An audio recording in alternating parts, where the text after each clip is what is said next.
الحمد للہ رب العالمین والصلاة والسلام علی سید الانبیاء والمرسلین اما بعد فاعوذ باللہ من الشیطان الرجیم بسم اللہ الرحمن الرحیم۔ آج ہم پڑھیں گے انشاءاللہ سورۃ آل عمران کی آیت نمبر 38 سے آنورڈ۔ ارشاد باری تعالی ہے ہنالک دعا زکریا ربہ قال رب ہب لی من لدنک ذریۃ طیبہ انک سمیع الدعاء۔ حضرت زکریا علیہ السلام کی کفالت میں تھیں حضرت مریم عیسیٰ علیہ السلام کی والدہ محترمہ، یعنی جب وہ چھوٹی تھیں تو اس وقت اللہ رب العزت کی طرف سے خصوصی طور پہ ان پہ انعام و اکرام کی جو بارشیں ہو رہی تھیں، ان میں کا ایک یہ بھی تھا کہ اللہ تعالیٰ ان کو ہر طرح کے پھل اور کھانے پینے کی اشیاء یعنی عطا فرما رہے تھے۔ تو حضرت زکریا علیہ السلام نے جب دیکھا کہ یہ چیزیں جو ہیں ان کو اس طرح سے مل رہی ہیں، تو انہوں نے جب پوچھا کہ انا لک ھذا قالت ھو من عند اللہ، کہ یہ چیزیں کہاں سے آئی ہیں مریم، تو انہوں نے یہ کہا کہ یہ اللہ کی طرف سے آئی ہیں۔ ان اللہ یرزق من یشاء بغیر حساب، بلا شبہ اللہ رب العزت جس کو چاہتا ہے بغیر حساب کے رزق عطا فرماتا ہے۔ یہاں پہ زکریا علیہ السلام جو بہت بوڑھے ہو چکے تھے اور ان کی جو زوجہ محترمہ تھیں وہ بھی بہت بوڑھی تھیں اور بانجھ تھیں، ان کے ہاں کوئی بچہ نہیں تھا، تو اب یہاں پہ انہوں نے حضرت زکریا علیہ السلام نے دعا کی ہنالک، وہاں پر اس جگہ کھڑے ہو کے، یعنی اللہ تعالیٰ کا یہ خصوصی انعام و اکرام دیکھ کر انہوں نے دعا کی۔ دعا یدعو دعوتن کا مطلب ہوتا ہے پکارنا، دعا کرنا، تو انہوں نے یہ دعا کی یا پکارا زکریا نے ربہ، اپنے رب کو، قال رب، اے میرے رب، یعنی زکریا علیہ السلام نے عرض کی کہ پروردگار حب لی من لدنک ذریۃ طیبہ، کہ اے میرے رب مجھے بھی طیبہ اولاد، اچھی اولاد، نیک صالح اولاد عطا فرما اپنی جناب سے۔ انک سمیع الدعاء، بلا شبہ تو دعا کا سننے والا ہے، یعنی تو ہی دعا سنتا ہے اور اس میں کوئی شک نہیں ہے کہ تو قبول فرماتا ہے۔ تو یہاں پہ بظاہر جو اسباب تھے وہ تو ایک طرح سے نہیں تھے، یعنی کہ اب یہ عمر گزر چکی تھی، یعنی اولاد کے حساب سے جو انسانی زندگی کے حساب ہیں، مرد عورت کا کے ہاں جو اولاد ہوتی ہے کہ دونوں میاں بیوی جو ہے وہ بوڑھے ہو چکے تھے، اور پھر سب سے بڑی بات یہ بھی تھی کہ ان کی بیوی بانجھ تھیں، اولاد بظاہر وہاں پہ نہیں ہو سکتی تھی ان کے ہاں۔ تو اللہ رب العزت نے ان کی اس دعا کو سنا، قبول فرمایا، اور پھر فرمایا کہ فنادت الملائکۃ وہو قائم یصلی فی المحراب ان اللہ یبشرک بیحییٰ مصدقا بکلمۃ من اللہ وسیدا وحصورا ونبیا من الصالحین۔ یعنی یہاں پہ ابھی اس آیت کا ترجمہ میں کرتا ہوں، اس سے پہلے یہ بات سمجھنی ضروری ہے کہ یہ جو کچھ ہو رہا ہے یہ اللہ ہی کر رہا ہے، دن کا نکلنا، بارش کا برسنا، سبزے کا اگنا، بچوں کا پیدا ہونا، یہ سارے یعنی اللہ نے یہ اسباب جو بنائے ہوئے ہیں، لیکن یہ اسباب اللہ تعالی کی پرمیشن کے منتظر ہیں۔ بارش برستی ہے، فرشتہ بارش برسانے والا برساتا ہے، لیکن پرمیشن جب اللہ کی ہوگی تو بارش برسے گی۔ اسی طرح سے زمین سے سبزہ اگے گا، لیکن جب اللہ کی پرمیشن ہوگی، اجازت ہوگی، حکم ہوگا۔ اسی طرح سے مرد عورت کا ملاپ ہوگا، یہ ہوگا، اسباب ہیں یہ، لیکن یہ اسباب اسی وقت کام کریں گے، بچے اسی وقت پیدا ہوں گے جب اللہ کی پرمیشن ہوگی ان اسباب کے لیے، یا حکم ہوگا ان اسباب کو کہ تم یہ کام کرو، تو وہ اسباب کام کریں گے۔ چنانچہ یہاں پہ زکریا علیہ السلام جو اللہ کے نبی تھے وہ یہ ساری چیزیں سمجھتے تھے، تو انہوں نے بظاہر یعنی اسباب نہیں تھے کہ اب ظاہر اتنی عمر گزر چکی ہے تو بڑھاپا بھی آ گیا ہے تو کیسے، لیکن اس میں ہم سب کے لیے جو لیسن ہے، جو سب کے لیے اس کے لیے سبق ہے، وہ یہ ہے کہ کبھی بھی بظاہر اسباب پہ نہیں جانا ہے، دعا کبھی بھی نہیں چھوڑنی ہے۔ اس لیے نبی کریم صلی اللہ علیہ وسلم کا مشہور ارشاد پاک ہے کہ دعا مانگتے رہو چاہے کتنا بھی لمبا عرصہ تمہیں گزر چکا ہو، کبھی بھی مایوس مت ہونا، بلکہ یہ کبھی نہ کہنا کہ جی میں نے تو اتنا طویل عرصہ دعا مانگی تو میری تو دعا قبول نہیں ہوئی. کبھی مت یہ کہنا، کبھی مت یہ کہنا. یہ نہیں ہم یہ جو اس طرح کی چیزیں ہیں یہ دنیاوی معاملات کہ ہم ایک بندے کو ایک چیز مانگتے ہیں، کام کہتے ہیں، 1 دفعہ 2 دفعہ 10 دفعہ 20 دفعہ 30 دفعہ 40 دفعہ، پھر ہم کہتے ہیں کہ نہیں بس اب ٹھیک نہیں ہے. نہیں، اللہ کا معاملہ ایسا نہیں ہے، بلکہ اللہ تو ناراض ہوتا ہے نہ مانگنے سے. اللہ خوش ہوتا ہے، راضی ہوتا ہے، انعام و اکرام فرماتا ہے مانگنے سے. اللہ سے مانگتے رہنا چاہیے، دنیا بھی مانگتے رہنا چاہیے، آخرت بھی مانگتے رہنا چاہیے. یعنی دنیا آخرت دونوں مانگنا یہ مومن کی نشانی بتائی گئی ہے قرآن مجید کے اندر. ہم پیچھے پڑھ چکے ہیں سورۃ بقرہ میں دوسرے سپارے میں کہ ربنا آتنا فی الدنیا حسنہ وفی الآخرۃ حسنہ وقنا عذاب النار. کہ مومن اس طرح سے دعا کیا کرتے ہیں کہ پروردگار ہمیں دنیا کے اندر بھی بھلائی عطا فرما اور آخرت کے اندر بھی بھلائی عطا فرما. تو اس طرح سے اللہ رب العزت کہ ہاں کوئی یعنی ایسی چیز نہیں ہے کہ بندہ یہ سوچے کہ نہیں اب اسباب بہت ہو گیا، اب نے بہت مانگ لیا. کہ اس طرح کی یعنی کبھی سوچ نہیں رکھنی چاہیے، کبھی دعا کو کسی بھی طرح کی دعا کو اسٹاپ نہیں کرنا چاہیے.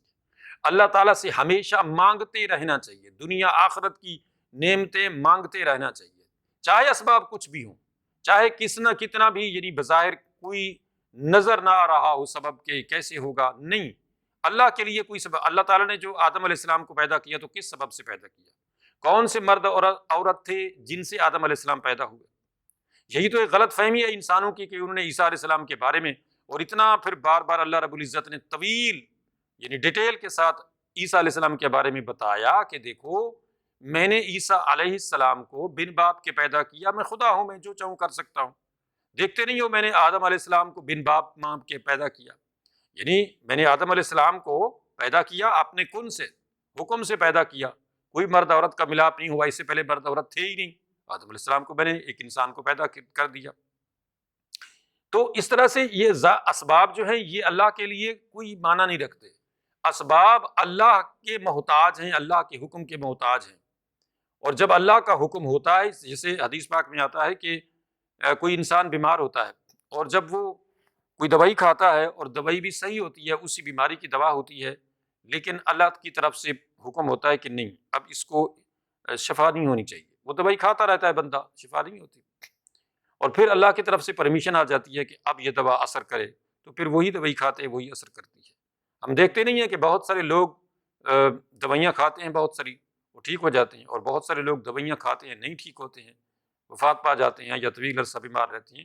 یہ سارا یعنی سسٹم جو ہے اس آیت کے تحت سمجھ آ جاتا ہے کہ سارے اسباب اللہ کے حکم کے منتظر ہیں، اللہ کی پرمیشن کے منتظر ہیں. یہ ساری چیزیں سمجھ آ جائیں تو بندہ اللہ کا بندہ بن جائے، بندہ اپنے رب کو پہچان لے کہ جو کچھ میں ہوں میں اللہ کے حکم سے ہوں، اللہ کی پرمیشن سے ہوں، اللہ کی گرانٹ سے ہوں، اللہ کی عطا سے ہوں. سب سے بڑی چیز ہماری یہ زندگی ہے.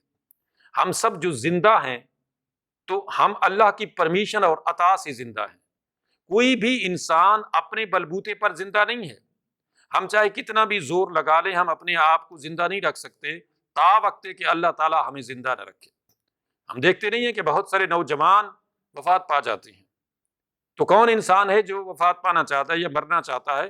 لیکن جب اللہ کی طرف سے حکم آتا ہے تو انسان مر جاتا ہے، اور کوئی سبب اس کو نہیں بچا سکتا ہے. کوئی یعنی دوا، کوئی بھی مشین، کوئی بھی چیز جو ہے اس کی زندگی کو بڑھا نہیں سکتی ہے. جیسے اس نے فرمایا کہ وَلَن يُؤَخِّرَ اللَّهُ نَفْسًا إِذَا جَاءَ أَجَلُهَا، کہ جب بھی کسی انسان کی موت کا وقت آ جاتا ہے تو اس میں ذرا بھی تاخیر نہیں ہوتی ہے، بس وہی ٹائم ہے اس کے جانے کا، اس نے جانا ہوتا ہے. تو چنانچہ زکریا علیہ السلام نے یہاں پہ جو دعا کی کہ پروردگار مجھے بھی اولاد عطا فرما دیجیے. تو اچھا جو پیچھے بات مزید تھوڑی سی یہ کہ حضرت مریم جو ہیں ان کو جو حضرات کے یہ چیزیں ایسی نہیں تھی کہ زکریا علیہ السلام کو پہلے پتہ نہیں تھا کہ یہ جو ہیں پھل ان کو مل رہے ہیں تو کہاں سے آ رہے ہیں، کون لا رہا ہے. ظاہر ہے وہ نبی تھے، اور یہ حضرت مریم جو ہے یہ تو نبی نہیں تھی. یعنی اللہ تعالیٰ ان کا اکرام فرما رہا تھا. اس کو ہم کرامت کہتے ہیں. یہ کرامت یعنی اکرام، عزت، تکریم، ریسپیکٹ، کہ اللہ تعالیٰ اپنے بندے کی ریسپیکٹ جو ہے وہ کیسے کرتا ہے. تو زکریا علیہ السلام حضرت مریم سے زیادہ علم رکھتے تھے اس بارے میں کہ اللہ رب العزت جو ہے وہ جو چاہے کر سکتا ہے، یہ سارا کچھ اس کی طرف سے ہی آ رہا ہے۔ اور یہاں پہ ان کو مزید انکریج ملی کہ دیکھیں یہ اللہ تعالیٰ کا انعام و اکرام ان پہ ہو رہا ہے، اس طرح سے بے موسم پھل کہاں سے کہاں آ رہے ہیں اور کون لا رہا ہے اور کیسے آ رہے ہیں۔ تو یہاں پہ مزید وہ جو ہے اپنے اس میں آ گئے، اور انہوں نے پھر جو دعا کی کہ رب حبلی من لدنک ذریۃ طیبہ، یا اچھا یہ سب ہم سب کے لیے بھی یہ دعا ہے، یعنی اپنی اولاد کے لیے جو ہے یہ دعا مانگنے کا ایک بہترین ذریعہ ہے، یہ بہترین یعنی دعا ہے اپنے لیے دعا مانگنے کے لیے کہ رب حبلی من لدنک ذریۃ طیبہ، کہ میرے پروردگار مجھے اولاد عطا فرما، اچھی اولاد عطا فرما، ذریۃ طیبہ، نیک اولاد۔ اچھا، تو یہ یعنی سورت آل عمران کی آیت نمبر 38 میں یہ دعا ہے۔ تو اس کو بالکل ظاہر ہے وہ دعائیں جو اللہ رب العزت نے اپنی پیاروں کی نقل فرمائی ہیں اور ان کو قرآن میں بیان فرمایا ہے، ان کے اندر جو تاثیر ہوگی ظاہر ہے وہ ہمارے الفاظ والی دعاؤں میں تو نہیں ہوگی۔ تو اس لیے ان دعاؤں کو خصوصی طور پہ یاد کرنا چاہیے، معنی کے ساتھ، یعنی معنی سمجھتے ہوئے وہ دعائیں یاد کرتے ہوئے اللہ تعالیٰ سے یہ دعائیں مانگتے رہنا چاہیے۔ چنانچہ حضرت زکریا علیہ السلام کی یہ دعا قبول ہو گئی، اور پھر کیا ہوا؟ پھر یہ ہوا کہ فنادتہ الملائکۃ، فرشتوں نے حضرت زکریا علیہ السلام کو پکارا، بلایا، ندا کی، اور وہو قائم یصلی فی المحراب، حضرت زکریا علیہ السلام جو ہیں وہ محراب میں، مسجد میں اپنے جو مقام تھا ان کا محراب میں نماز پڑھ رہے تھے، وہ اللہ کو یاد کر رہے تھے۔ یصلی فی المحراب ان اللہ یبشرک بیحییٰ، تو فرشتوں نے آ کے یہ کہا کہ اللہ تعالیٰ آپ کو خوشخبری سناتا ہے یحییٰ کی، یعنی بیٹا ہوگا آپ کا، اس کا نام بھی اللہ نے رکھ دیا یحییٰ، مصدقاً، جو تصدیق کرے گا، بکلمۃ من اللہ، اللہ کے کلمات کی، اس کا مطلب اللہ اس کو نبی بنائے گا، وسیداً وحصوراً ونبیًا من الصالحین، اور اللہ تعالیٰ ان کو مزید یہ انعام و اکرام ان پر فرمائے گا کہ ان کو سردار بنائے گا، ان کو پارسا بنائے گا، وحصوراً، یعنی وہ شہوانی جو چیزیں ہیں ان سے وہ پارسا ہوں گے، اور ظاہر نبی ویسے بھی پارسا ہوتا ہے، اللہ تعالیٰ ان کی ڈائریکٹ رہنمائی فرماتا ہے اور ان کو برائیوں سے بچاتا ہے۔ تو خصوصی طور پہ یحییٰ علیہ السلام کا یہ یعنی اس طرح سے اللہ نے ذکر فرمایا، ونبیًا، اور ان کو نبی بنائے گا، من الصالحین، جو نیک نبیوں میں سے وہ بھی ایک نبی ہوں گے، یعنی یحییٰ علیہ السلام۔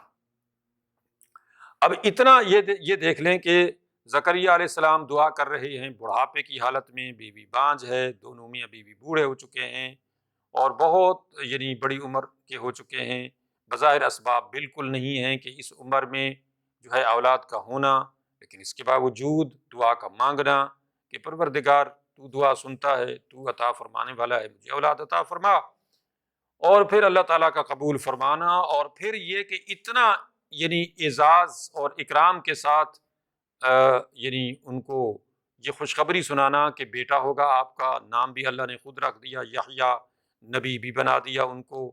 تو یہ ہے اللہ تعالیٰ کی طرف سے انعام و اکرام کہ بندہ جو ہے وہ دعا مانگتا رہے، اللہ کا یہ نبی ہے زکریا علیہ السلام، اور اتنا عرصہ جو ہے وہ دعا مانگتے رہے، اور بڑھاپے کی حالت میں جا کے اللہ نے ان کی دعا کو قبول فرمایا۔ تو ہم سب کے لیے کیا لیسن ہے، کیا سبق ہے، کیا نصیحت ہے کہ ہمیں کبھی بھی جو ہے کسی بھی معاملے میں، چاہے اولاد بڑھاپے تک بھی نہیں ہوئی ہے، چاہے کوئی اور مسئلہ ہے، کوئی لمبی بیماری ہے، کوئی لمبا غربت ہے، مصیبت ہے، پریشانی ہے کسی بھی قسم کی، تو اس میں کبھی بھی دعا نہیں چھوڑنی چاہیے، یہ سوچتے ہوئے کہ جی اتنا عرصہ ہو گیا دعا مانگتے ہوئے۔ تو بہت سارے لوگ جو ہیں وہ غلط جو ہیں وہ باتیں کر رہے ہوتے ہیں اس معاملے میں کہ ہم تو بدبخت ہیں، ہم تو ہیں ہی ایسے، ہم تو ہیں ہی فلاں، اس طرح سے نہیں کہنا چاہیے۔ یہاں اس آیت میں ہمارے لیے کتنا بڑا سبق ہے کہ اللہ کے نبی ہیں، کیا انہوں نے پہلے دعائیں نہیں مانگی ہوں گی؟ اور اس بڑھاپے میں آ کے بھی وہ مایوس نہیں ہیں، اللہ تعالیٰ سے دعا مانگ رہے ہیں اولاد کے لیے، اور اللہ نے اولاد عطا فرما دی۔ کیسی اولاد عطا فرما دی؟ بیٹا دیا، نبی بنا دیا بیٹے کو۔ تو یہ اللہ کی طرف سے انعام و اکرام کی بارش برس سکتی ہے کسی بھی وقت، اس لیے کبھی بھی اللہ کی رحمت سے مایوس نہیں ہونا چاہیے، اور دعا کو کبھی بھی ڈسکنٹینیو نہیں کرنا چاہیے، کبھی بھی دعا نہیں چھوڑنی چاہیے، دعا مسلسل مانگتے رہنا چاہیے، چاہے اسباب کچھ بھی ہوں، بظاہر اسباب بالکل بھی ناپائید ہو چکے ہوں، جیسے یہاں پہ ہم بار بار میں ذکر کر رہا ہوں اس بات کا، تو اسباب کی طرف نہیں جانا ہے۔ آپ نے جو آپ کے کرنے کا کام ہے، دعا کرنے کا کام ہے، تو جو اسباب میسر ہیں ان کو استعمال کرنے کا کام ہے، اور باقی جو ہے اللہ پہ چھوڑنے، کیونکہ اللہ تعالیٰ ہی نے سارے اسباب کو بھی پیدا کرنا ہے اور ان اسباب کو بھی اس قابل بنانا ہے کہ ان سے وہ کام لے۔ تو بہرحال قال رب انا یکون لی غلام وقد بلغنی الکبر وامرأتی عاقر۔ اب زکریا علیہ السلام نے جب فرشتوں سے یہ خوشخبری سنی کہ مجھے بیٹا دیا گیا ہے، اور جو ہے اس کا نام بھی رکھ دیا گیا ہے، اس کو نبی بھی بنا دیا گیا ہے، تو انہوں نے کیا کہا؟ رب، اے میرے رب، انا یکون لی غلام، میرے بیٹا کیسے ہوگا، یعنی میرے ہاں بیٹا کیسے ہوگا؟ وقد بلغنی الکبر، میں تو بوڑھا ہو چکا ہوں، وامرأتی عاقر، میری بیوی تو بانجھ ہے، عاقر بانجھ، بیوی بانجھ ہے، بوڑھی ہے، میں بوڑھا ہو چکا ہوں، بظاہر اسباب کوئی بھی نہیں ہے۔ اب یہ مطلب نہیں ہے استغفر اللہ کہ جی وہ نبی تھے تو ان کو یقین نہیں تھا، ایسا نہیں ہے، جیسے ہم پیچھے بھی پڑھ چکے ہیں۔ حضرت ابراہیم علیہ السلام نے جب کہا کہ جو کیسے تو زندہ کرے گا مردوں کو، تو کس طرح سے اللہ تعالیٰ نے مثال پرندوں کی ان کو دکھائی کہ دیکھو یہ ان کو ذبح کر دو، ان کا گوشت قیمہ بنا دو اور ان کو رکھ دو، پھر بلاؤ، کیسے وہ سارے جو بھی مطلب ان کے اعضاء ہیں وہ اکٹھے ہوتے ہیں، ہر ایک کے الگ الگ جو مطلب ہوتے ہیں پرندے کے، اور پھر وہ اڑتے ہوئے تمہارے پاس سارے پرندے آ جاتے ہیں۔ تو یہ کیا ہے؟ یہ سب اسباب اللہ کی پرمیشن کے منتظر ہوتے ہیں، یہ سارے اسباب اللہ کے حکم کے غلام ہوتے ہیں، منتظر ہوتے ہیں، اللہ کا حکم آنے کی دیر ہوتی ہے، سارے اسباب کام کرنا شروع کر دیتے ہیں۔ بغیر اسباب کے بھی، جیسے میں نے کہا ہے کہ بظاہر اسباب تو مرد عورت کے ملاپ سے اولاد پیدا ہوتی ہے، تو اللہ نے تو بغیر مرد عورت کے آدم علیہ السلام کو پیدا کر دیا۔ تو یہ سارے اسباب بھی اللہ نے بنائے ہیں، یعنی ان کو اس قابل بنایا کہ جی ان اسباب کے ملاپ سے جو ہے وہ کوئی کام ہوتا ہے، تو یہ اسباب بھی اسی کے بنائے ہوئے ہیں اور اسی کی پرمیشن سے ہی یہ کارگر ہوتے ہیں، کام کرتے ہیں۔ بہرحال اللہ کے نبی تھے، انہوں نے جو ہے اللہ تعالیٰ سے یہ استدعا کی، یہ دعا کی کہ پروردگار میں بوڑھا ہو چکا ہوں، میری بیوی بانجھ ہو چکی ہے، تو اولاد کیسے ہوگی، بیٹا کیسے ہوگا؟ آپ نے تو مجھے خوشخبری سنا دی کہ بیٹا ہے، نام یحییٰ ہے، نبی بھی بنا دیا ہے۔ سبحان اللہ۔ تو قال کذالک اللہ یفعل ما یشاء، اللہ نے فرمایا کہ اللہ جو چاہتا ہے وہ کرتا ہے، یعنی اسی طرح سے ہی اللہ جو چاہتا ہے وہ کرتا ہے، یفعل کرتا ہے، ما یشاء جو وہ چاہے، یعنی یہاں پہ یہ جو اسباب ہیں کہ جی مرد عورت جوان بھی ہوں، صحت مند بھی ہوں، اور وہ ان کا ملاپ بھی ہو، تو پھر جا کے جو ہے وہ اولاد ہوگی، تو یہ اسباب اللہ کی پرمیشن کے منتظر ہیں، یہ اسباب اللہ کے حکم کے منتظر ہیں، اس لیے کہ یفعل ما یشاء، اللہ جو چاہتا ہے وہ کرتا ہے۔ اللہ کے لیے یہ اسباب نہیں ہیں، یہ اسباب جو ہیں اللہ نے خود بنائے ہیں، ان کو اس قابل بنایا ہے، تو یہ اللہ کی پرمیشن سے کام کرتے ہیں۔ وہ ان اسباب کے بغیر بھی جو چاہے وہ کر سکتا ہے، ان سے کام لے سکتا ہے، ان کو اسٹاپ بھی کر سکتا ہے، تو وہ یعنی جو چاہے وہ کر سکتا ہے، اس کے لیے کوئی چیز مشکل یا انہونی یا اچنبھے کی کوئی بات نہیں ہے۔ اب آگے اللہ کے نبی ہیں، آگے جا کے انہوں نے پھر کہا، آگے جا کے زکریا علیہ السلام نے پھر عرض کی کہ رب اجعل لی آیہ، پروردگار یہ جو میری آپ اولاد فرما رہے ہیں، میرا بیٹا یحییٰ ہوگا، تو اس کی کوئی نشانی، کیونکہ بظاہر تو اسباب نہیں ہیں۔ قال آیاتک اللہ تکلم الناس ثلاثۃ ایام الا رمزا، اللہ نے فرمایا کہ نشانی یہ ہے کہ آپ لوگوں سے 3 دن تک کوئی بات نہیں کر سکیں گے، الا رمزا، مگر اشارے سے۔ آپ اشارے سے کوئی بات ان کو اب کہیں گے تو کہیں گے، 3 دن تک آپ کوئی بات چیت نہیں کریں گے. یہ نشانی ہے. سبحان اللہ. یعنی اللہ کی مرضی ہے، جو چاہے جیسے چاہے جس طرح سے چاہے کرے. وہ خدا ہے، اس کو کوئی کہہ سکتا ہے کہ ایسے نہیں تو ایسے. وَاذْكُرْ رَبَّكَ كَثِيرًا وَسَبِّحْ بِالْعَشِيِّ وَالْإِبْكَارِ. بس آپ یہ کیجئے کہ اے زکریا علیہ السلام کہ اپنے رب کا کثرت سے ذکر کیجئے. وَاذْكُرْ ذکر کیجئے، یاد کیجئے، رَبَّكَ اپنے رب کو، کثیراً کثرت کے ساتھ، وَسَبِّحْ اور تسبیح کیجئے، سبحان اللہ کہیے، بالعشی والابکار، صبح شام بس اسی تسبیح میں لگے رہیں. سبحان اللہ سبحان اللہ سبحان اللہ، اللہ اکبر اللہ اکبر، اللہ کا ذکر کرتے رہیں، سبحان اللہ کہتے رہیں. بس آپ کا کام یہ. اس میں ہم سب کے لیے کیا سبق ہے؟ اللہ اپنے نبی کو فرما رہا ہے بس آپ کا کام یہ ہے کہ آپ تسبیح کیجئے، اللہ کو یاد کیجئے، اللہ سے دعا کیجئے اور اللہ کو یاد کرتے رہیے، اللہ کی تسبیح کرتے رہیے. باقی جو کام اللہ نے کرنا ہے اللہ نے ہی کرنا ہے، کیونکہ اللہ تعالیٰ جو چاہتا ہے وہ کرتا ہے. یہ اسباب بھی اسی کے منتظر ہیں، اسی کے محتاج ہیں. لہٰذا ہم سب کے لیے یہ سبق ہے کہ اللہ اپنے نبی کو یہ فرما رہا ہے کہ آپ اپنے رب سے دعا کرتے رہیے، اللہ کا ذکر کرتے رہیے، اپنے رب کی تسبیح کرتے رہیے. تو ہم سب کے لیے اس سے بھی زیادہ حکم ہے کہ ہم سب بھی اسی طرح سے دعا بھی کرتے رہیں اور اللہ کی تسبیح بھی کرتے رہیں، اللہ کا ذکر بھی کرتے رہیں، اللہ کو یاد کرتے رہیں. اسی میں ہمارا بھلا ہے، اسی میں ہماری کامیابی ہے، اسی میں اللہ کی عطا کو حاصل کرنا ہے. اسی میں اصل میں دنیا آخرت کی کامیابی کا راز ہے کہ بندہ اپنے رب کو ہمہ وقت یاد کرتا رہے. یہ کیوں کہا کہ بالعشی والابکار، صبح و شام، مطلب ہر وقت آپ کام کر رہے ہیں آپ اللہ کو یاد کرتے رہیں. اسی طرح سے عبادت بھی کرنی ہے، نماز ہے، روزہ ہے، حج ہے، زکوٰۃ ہے، ذکر اذکار، یہ ساری چیزیں، تلاوت، درود، یہ ساری چیزیں اللہ کا ذکر کے اسباب ہیں، ذرائع ہیں.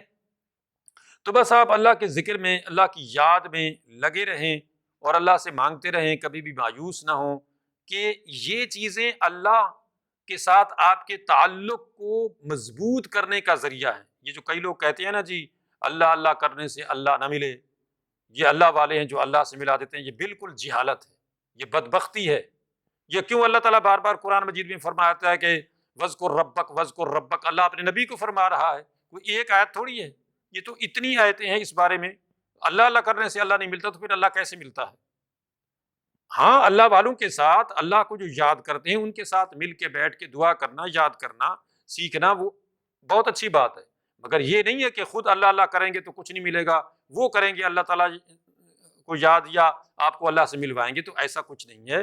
اللہ کو یاد کریں، ڈائریکٹ اللہ کو یاد کریں. وَإِذَا سَأَلَكَ عِبَادِي أَنِّي فَإِنِّي قَرِيبٌ، کہ اے رسول صلی اللہ علیہ وسلم، وہ لوگ آپ سے میرے بارے میں پوچھتے ہیں تو آپ ان کو بتائیے کہ انی قریب، یعنی میں ان کے قریب ہوں. فإنی قریب اجیب دعوت الداعی اذا دعان فلیستجیبوا لی ولیؤمنوا بی، کہ میں ان کے قریب ہوں، مجھے پکاریں، میں ان کی پکار کا جواب دیتا ہوں، سنتا ہوں. اللہ کا معاملہ ایسا نہیں ہے کہ ہم کسی کو کہیں گے تو وہ ہمیں اللہ سے ملوائے گا، نہیں. اللہ کے رسول صلی اللہ علیہ وسلم کے پاس جب بھی کوئی گیا، آپ نے کیا فرمایا؟ 2 رکعت نماز پڑھو، اللہ سے یہ دعا کرو. ایک اندھا آیا، ہم دیکھتے نہیں ہیں، بڑی مشہور حدیث ہے، وہ وسیلے کی دعا بھی ہے ایک طرح سے، کہ جب وہ آیا تو اس نے کہا کہ یا رسول اللہ اندھا ہوں، میرے لیے دعا کیجئے کہ میری آنکھیں جو ہیں وہ ٹھیک ہو جائیں. آپ نے فرمایا چاہو تو تم صبر کرو، اس کے بدلے میں تمہیں جنت ملے گی، تو چاہو تو دعا کی جائے. تو اس نے کہا جی میں چاہتا ہوں کہ میری آنکھیں ٹھیک ہو جائیں، آپ میری دعا کریں. آپ نے فرمایا اچھا ٹھیک ہے، جاؤ یہ 2 رکعت نماز پڑھو اور پھر یہ دعا کرو، اللہم انی اسألک اتوسل بک واتوجہ الیک بنبیک. یہ دعا جو ہے مشہور ہے. تو یعنی کیا ہے؟ اللہ کی بارگاہ میں جھکو، نماز پڑھو، 2 رکعت نماز پڑھو. استخارے کی کیا، استخارہ کیسے سکھایا؟ 2 رکعت نماز پڑھو، اس کے بعد یہ دعا کرو، اللہم انی استخیرک بعلمک واستقدرک بقدرتک واسألک من فضلک العظیم فانک تقدر ولا اقدر وتعلم ولا اعلم وانت علام الغیوب اللہم ان کنت تعلم ان هذا الامر خیر لی. یہ ساری دعا اتنی لمبی چوڑی کیا ہے؟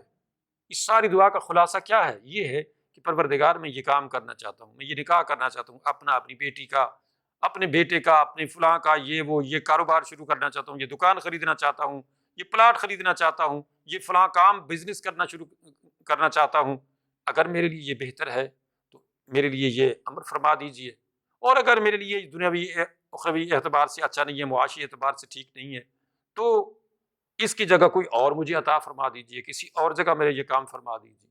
یہ کیا ہے؟ استخارہ کا مطلب خیر مانگنا، یعنی ڈائریکٹ آپ اللہ سے وہ کر رہے ہیں، کلام کر رہے ہیں کہ آپ قادر ہیں، قدیر ہیں، آپ جانتے ہیں میں کچھ نہیں جانتا، مجھے کچھ نہیں علم، مجھے رہنمائی فرمائیے، مجھے یہ عطا فرمائیے اگر یہ میرے لیے بہتر ہے، اگر نہیں ہے تو اس کی جگہ اور کوئی اور عطا فرما دیجیے۔ بندہ ڈائریکٹ اللہ سے ہم کلام ہو رہا ہے، ڈائریکٹ اللہ تعالیٰ سے فریاد کر رہا ہے۔ تو اس لیے اللہ رب العزت نے اپنے نبیوں کو، اپنے نیک بندوں کو، سب کو یہی کہا ہے کہ اپنے رب کو یاد کرو، کثرت سے یاد کرو، ہمہ وقت یاد کرو، صبح و شام یاد کرو۔ تو اس طرح سے اپنے نبی کو بھی، اپنے زکریا علیہ السلام کو بھی یہی بات اللہ رب العزت نے ارشاد فرمائی کہ آپ نے جو مانگا، آپ کو ایک نیک اولاد یعنی بیٹا دے دیا گیا، اس کا نام میں نے رکھ دیا یحییٰ، اس کو میں نے نبی بنا دیا، بس آپ کو مل گیا۔ اب یہ کہ بظاہر اسباب تو نہیں ہے، لیکن نہیں، یہ سارا کچھ ہوگا اس لیے کہ میرا حکم ہو چکا تو بس ہو گیا، اس لیے کہ یفعل ما یشاء، اللہ جو چاہتا ہے وہ کر گزرتا ہے، اس کے لیے نہ کسی سے پوچھنے کی ضرورت ہے، نہ کوئی اسباب کام کریں گے کہ نہیں کریں گے، کہ ہوگا کہ نہیں ہوگا، یہ ساری چیزیں جو ہیں یہ اللہ کی محتاج ہیں، اللہ کے حکم کی محتاج ہیں۔ اور پھر یہ کہ وَإِذْ قَالَتِ الْمَلَائِكَةُ يَا مَرْيَمُ إِنَّ اللَّهَ اصْطَفَاكِ وَطَهَّرَكِ وَاصْطَفَاكِ عَلَى نِسَاءِ الْعَالَمِينَ۔ اب اس کے بعد اللہ رب العزت نے ارشاد فرمایا کہ وہ وقت یاد کرو جب فرشتوں نے حضرت مریم علیہ السلام سے یہ کہا کہ اے مریم ان اللہ اصطفاک، ان اللہ ہستفاک۔ استفا یستفی، استفا کا مطلب ہوتا ہے سلیکٹ کرنا، منتخب کرنا، سلیکشن کرنا۔ تو اللہ تعالیٰ نے آپ کو سلیکٹ کر لیا ہے، آپ کو منتخب فرما لیا ہے اپنی خاص بندی کے طور پہ، وطہرک، اور آپ کو پاک صاف کر دیا ہے گناہوں سے، واصطفاک، اور آپ کی سلیکشن کی ہے علی نساء العالمین، اس وقت جو دنیا جہان کی عورتیں تھیں ان کے اوپر آپ کو فضیلت عطا فرما دی ہے۔ تو یہ خصوصی انعام و اکرام کی بارش جب حضرت مریم بڑی ہو گئیں اور ان کو جو ہے خصوصی انعام و اکرام کے طور پہ آگے جو نوازا جانا تھا اس کا آغاز ہو رہا ہے۔ اور یہ تقریباً 2 رکوع جو ہیں آگے اسی موضوع پہ چلیں گے کہ جس میں حضرت مریم علیہ السلام جو ہیں ان کو اللہ نے جو خصوصی انعام و اکرام سے نوازا، اور آج پوری دنیا جانتی ہے، پوری بائبل بھری ہوئی ہے، قرآن بھرا ہوا ہے حضرت مریم کے نام سے۔ اور پھر یہ کہ ان کا جو خاندان ہے پیچھے، ان کی والدہ محترمہ، اور اسی طرح سے ان کا بیٹا حضرت عیسیٰ علیہ السلام اللہ کے نبی، تو یہ جو خصوصی انعام و اکرام اللہ نے ان کو عطا فرمایا اس کا تذکرہ کیا جا رہا ہے۔ ان ساری باتوں میں ایک اہم چیز جو سمجھنے والی ہے وہ یہ ہے کہ اللہ رب العزت ایسے لوگوں کا تذکرہ بار بار کیوں فرماتا ہے، ابراہیم، مریم، محمد صلی اللہ علیہ وسلم، عیسیٰ علیہ السلام، موسیٰ علیہ السلام، فلاں پیغمبر، فلاں اللہ کا نیک بندہ، یہ کیوں؟ کہ ان بندوں نے اللہ کے حکم کے آگے بلا چون و چرا سر تسلیم خم کر لیا۔ یعنی جب بھی کبھی ان کو جو اللہ کا حکم ملا انہوں نے کبھی اس طرح سے نہیں کیا جیسے آج ہمارا مسلمان ہے کہ جی ہم یہ کام اس لیے نہیں کرتے کہ یہ مسئلہ ہے، ہم وہ کام کر جاتے مسئلہ یہ ہے۔ یعنی اس کا مطلب یہ ہے کہ تم اللہ تعالیٰ کو یہ بتا رہے ہو کہ نعوذ باللہ اللہ تعالیٰ نے تمہیں ایک غلط آرڈر پاس کر دیا ہے، ورنہ تم یہ کام کر جاتے، لیکن چونکہ یہ تمہارے لیے مشکل ہے یا تمہیں نقصان پہنچا سکتا ہے، اس لیے جو ہے تم اب آرگومنٹ شروع ہو گئے ہو اللہ کے سامنے کہ جی اس میں یہ ہے تو اس میں وہ ہے۔ نہیں، اللہ تعالیٰ اپنے نیک بندوں کا بار بار جو ذکر فرماتا ہے کہ میرے نیک بندے ایسے ہوتے ہیں، ان پر انعام و اکرام کی بارش ایسے نہیں ہو جاتی، وہ اپنا آپ اللہ کے لیے قربان کر دیتے ہیں، ان کی جو بھی تمنائیں، آرزویں، سوچیں ہیں وہ سب اللہ کے حکم کے آگے سر نگوں ہو جاتی ہیں۔ جب اللہ کا حکم آ جاتا ہے تو بس اس کے آگے پھر وہ آگے مزید کوئی آرگومنٹ، کوئی بحث اور اس طرح کی چیز نہیں کرتے۔ اللہ تعالیٰ سمجھنے عمل کرنے کی توفیق عطا فرمائے۔ وآخر دعوانا ان الحمد للہ رب العالمین۔